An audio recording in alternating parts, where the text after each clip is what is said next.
నమస్తే. పూర్ణాన్నపూర్ణ యూట్యూబ్ ఛానల్కి స్వాగతం, సుస్వాగతం. క్షీరసాగర సంభూతే వారిజాక్ష సహోదర నీలకంఠ జటాజూట బాలచంద్ర నమోస్తుతే. మనకి నెలకి 2 పక్షాలు. పక్షం అనగా 15 రోజులు, అంటే 15, 30 రోజులు. ఒకటి శుక్లపక్షం, రెండోది కృష్ణపక్షం. ఈ కృష్ణపక్షం అంటే పౌర్ణమి వెళ్ళిన పాడ్యము నుండి అమావాస్య వరకు, అలాగే అమావాస్య వెళ్ళిన పాడ్యం నుండి పున్నం వరకు శుక్లపక్షమే కృష్ణపక్షం అంటారు.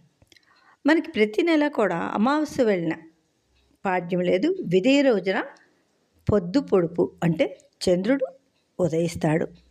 అర్ధచంద్రాకారంతో చాలా చిన్నగా రావడం ప్రారంభిస్తాడు. అది కూడా పడమటి వైపే మనకి కనబడతాడు.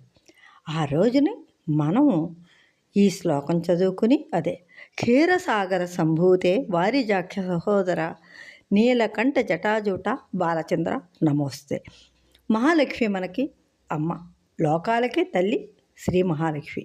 ఆవిడ క్షీరసాగరం నుండి ఉద్భవించింది. ఆ క్షీరసాగరం నుండి ఎన్నో ఉద్భవించి చంద్రుడు కూడా క్షీరసాగరం నుండే ఉద్భవించాడు. అందుకని మహాలక్ష్మీదేవి లోకాలకి తల్లి అయితే, ఆ తల్లి సహోదరుడు లోకానికంతటికీ మేనమామ. అందుకని చందమామ అనేసి అంటామండి.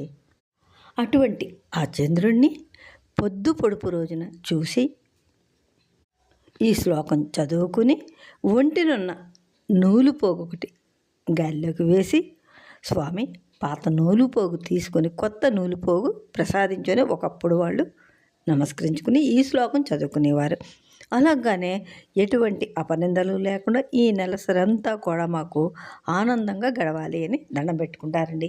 అందుకని చెప్పేసేసి ఈ శ్లోకాన్ని చదువుతారు. అంటే బాలచంద్రుడి రూపంలో ఉదయిస్తాడని చెప్పేసి.